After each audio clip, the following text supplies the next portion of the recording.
ইলেকশনের আগে বড় বড় ফিগারকে এখানে অ্যাসাসিনেশন করা হবে, গুপ্ত হত্যা করা হবে। আমরা যদি শহীদ হয়ে যাই, আমাদের সন্তানেরা লড়বে, তার সন্তানেরা লড়বে।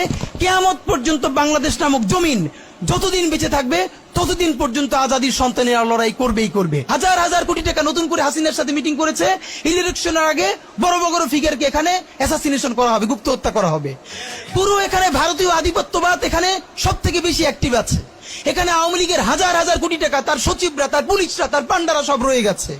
আর্মির মধ্যে একটা বড় অংশ রয়ে গেছে, কোনো সংস্কার করা হয় নাই। তারা বারবার স্যাবোটেজ করবার চেষ্টা করছে, এই রাষ্ট্রকে, এই সরকারকে ফেল করানোর চেষ্টা করছে। তো আপনি মুক্তিযুদ্ধের পরে যে ৩-৪ বছর এইরকম রাহাজানি হয়েছে, সেটাকে যদি অটকুন দিতে পারেন যে নতুন রাষ্ট্র গঠনের আগে এই ঝামেলাটা হয়, তাহলে এই যে নতুন বাংলাদেশের স্বপ্নের মধ্যে এইগুলোকে আপনি বড় করে মপ করে ফ্রেমিং করেন। আপনি এই জবান যে আপনার না, এই জবান যে দিল্লির জবান, ভারতীয় আধিপত্যবাদের জবান, সেইটা বুঝতে আমাদের পিএইচডি করা লাগে না।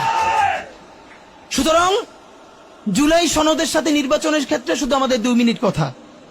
নির্বাচন হতে হবে। আমি একটু ভদ্রতার সাথে এবং শ্রদ্ধার সাথে বিনয় আমি জানাচ্ছি যে ভাইরা যেটা বলেছেন সকল দল মিলে আগামী 20 বছর নির্বাচন না হোক, না, এটা আমরা চাই না। আমরা নির্বাচন চাই। মানুষ গত 16 বছরে ভোট দিতে পারে নাই। মানুষ আনন্দ নিয়া শীতের সকালে বাচ্চা কাচ্চাকে কুয়াশার মধ্যে লাইন দিয়ে দাঁড়াই থাকবে, ভোট দিবে। আমরা সেই বাংলাদেশ দেখতে চাই। আমরা নির্বাচন চাই, নির্বাচন হতেই হবে। এই নির্বাচনকে বানচাল করবার জন্য দিল্লি থেকে শুরু করে আওয়ামী লীগ হাজার হাজার কোটি টাকা নতুন করে এখানে বিনিয়োগ করছে। নির্বাচন লাগবে। তবে আমাদের প্রশ্ন হলো, সেই নির্বাচনের ম্যান্ডেট হবে কি? এখানেই আমাদের কথা। কোন ধরনের আপোষ ছাড়াই নতুন নির্বাচন হইতে হবে জুলাই সনদের ভিত্তিতে। এইটাই আমাদের কথা। জুলাই সনদের ভিত্তিতে নির্বাচন হতে হবে এবং জুলাই সনদের বৈধতা নির্বাচনের আগেই দিয়ে সেইটার ভিত্তিতে নতুন নির্বাচন হবে, যেই নির্বাচনের ম্যান্ডেট থাকবে নতুন সংসদে নতুন বাংলাদেশের জন্য আমাদের রাজনৈতিক দলগুলো মিলে নতুন সংসদের নতুন সংবিধান উপহার দিবে। যেই সংবিধান 72-এর বাকশালী সংবিধান, ফ্যাসিবাদী সংবিধান, যেই সংবিধানের কোনো ম্যান্ডেট ছিল না বাংলাদেশ রাষ্ট্রের সংবিধান করবার, কারণ তারা পাকিস্তান রাষ্ট্রের মধ্যে শপথ নিয়ে পাকিস্তান রাষ্ট্রের জন্য সংবিধান প্রণয়নের কথা বলেছিলেন, কিন্তু বাংলাদেশ রাষ্ট্রের কোনো ম্যান্ডেট তাদের কাছে ছিল না। তারপরে তারা সংবিধান রচনা করেছেন, এরপরেও তারা একটা সেই সংবিধানকে লেজিটিমেট করবার জন্য একটা গণভোট দেন নাই। এরপরে যারা 73-এর একটা ভোট চোরের নির্বাচন দিয়েছে, সেই 73-এর নির্বাচনের ভোটের ইশতেহারের মধ্যেও তারা এই সংবিধানকে তারা লেজিটিমেসি দেন নাই, ইশতেহারে রাখেন নাই। সেই সংবিধানকে যুগের পরে যুগ আমরা বয়ে বেড়াবো, সেই দায়বদ্ধতা তো আমাদের নাই। এবং সেই সংবিধান কেমন ফ্যাসিস্ট সংবিধান করা হয়েছে, যেইটার সাংবিধানিক ভিত্তি দিয়েই আপনি একটা কথা বলতে পারবেন। এই যে সবাই বলে আইনের কথা, বলেন তো পারলে একটা কথা, হাসিনা কোনটা বেআইনি কাজ করছে?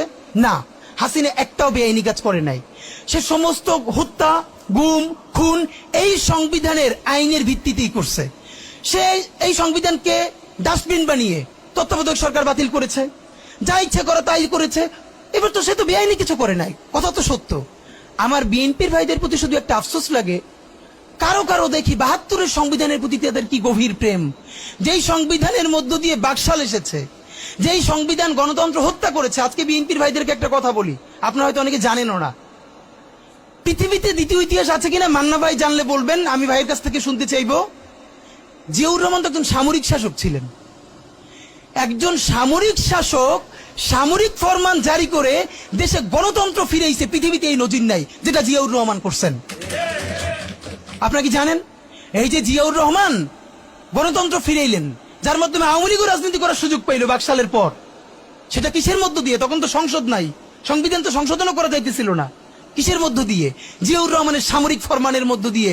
পৃথিবীর একমাত্র একজন সামরিক শাসক যিনি ফিল করলেন না, সামরিক পন্থা দিয়ে করা যাবে না, গণতন্ত্রে ফিরতে হবে। এবং দেখেন হাসিনারে এবং আওয়ামী লীগের চরিত্রটাই হলো এইরকম, এর যে একটু ভালোবাসে তার সে হত্যা করে।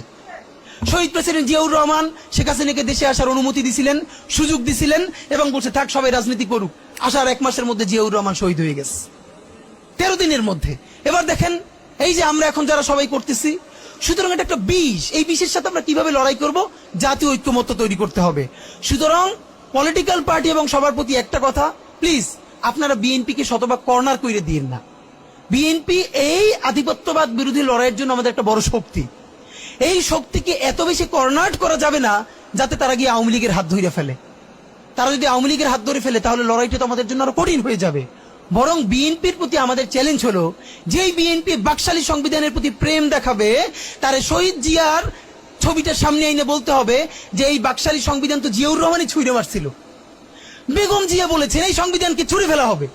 ওমা এখন বেগম জিয়ার চেয়েও নতুন বিএনপি আসছে, বেশি প্রেমের বিএনপি। যেই শহীদ প্রেসিডেন্ট জিয়াউর রহমান ইসলামোফোবিক জায়গা থেকে বাংলাদেশের মুসলমান, বাঙালি মুসলমান সব আইডিয়াকে ধারণ করে বাংলাদেশের জাতীয়তাবাদ তৈরি করলেন। এখন একটা নতুন বিএনপি গজাচ্ছে, কেউ চেষ্টা করতেছে পুরো বিএনপিটাকে একটা ইসলামোফোবিক বিএনপি করা। এ কি ভাই, ইসলামোফোবিক বিএনপি সে কোথায় যাবে? সে কি দিল্লি যাইতে চায়? আমরা আমাদের প্রথম চ্যালেঞ্জ হলো স্বাধীনতা সার্বভৌমত্ব রক্ষার স্বার্থে এই বিএনপিকে শহীদ জিয়ার কাছেই রাখতে হবে, এই বিএনপিকে বেগম জিয়ার কাছেই রাখতে হবে। নাম্বার 2, আমাদের সামনের নির্বাচনে ম্যান্ডেট কি হবে এইটা সুস্পষ্ট। জুলাই সনদের ভিত্তিতে যদি নির্বাচন না হয়, এই নির্বাচন আপনারা চাইলে করেন, আমরা কেউ ভোট দিতে যাব না। নাম্বার 3, সেই নির্বাচনের পরে সংসদের ম্যান্ডেট কি হবে? সংসদে জুলাইয়ের বর্তমান সনদে যেটা স্বাক্ষরিত হবে সবার ঐক্যমত্যের ভিত্তিতে, এটা নির্বাচনের আগে মানে সংবিধান সংশোধন করা ছাড়াই অধ্যাদেশের বলে বলে যেটা করা সম্ভব সেটা আগেই করে ফেলতে হবে এবং তাকে দিয়ে নির্বাচন করাইতে হবে। এবং আমাদের বিএনপির বন্ধুরা বলছেন 2 বছর সময় নিয়ে তারা সংসদে এইগুলো পাশ করাবেন। 2 বছর চলবে না, সর্বোচ্চ সময় 6 মাস। সংসদের প্রথম 6 মাসের মধ্যে জুলাই সনদের সমস্ত কথাগুলো সংবিধান ইনকর্পোরেট করতে হবে। যদি পারেন নতুন সংবিধান করতে হবে, নতুন সংবিধান করতে না পারলে এইটার মধ্যে ইনকর্পোরেট করতে হবে। রাজনৈতিক বিভাজনের ফাঁকে একমাত্র সমস্ত সুবিধা নেবে ফ্যাসিবাদ, ফ্যাসিবাদের শক্তি এবং আওয়ামী লীগ। আমরা আমাদের জীবন থাকতে বাংলাদেশের মাটিতে ভারতীয় আধিপত্যবাদ থেকে শুরু করে আর কোনো বিদেশি আধিপত্যবাদ, হাসিনা এবং ফ্যাসিবাদকে মেনে নিব না। এবং আমরা যদি শহীদ হয়ে যাই, আমাদের সন্তানেরা লড়বে, তার সন্তানেরা লড়বে। কিয়ামত পর্যন্ত বাংলাদেশ নামক জমিন যতদিন বেঁচে থাকবে ততদিন পর্যন্ত আজাদির সন্তানেরা লড়াই করবে।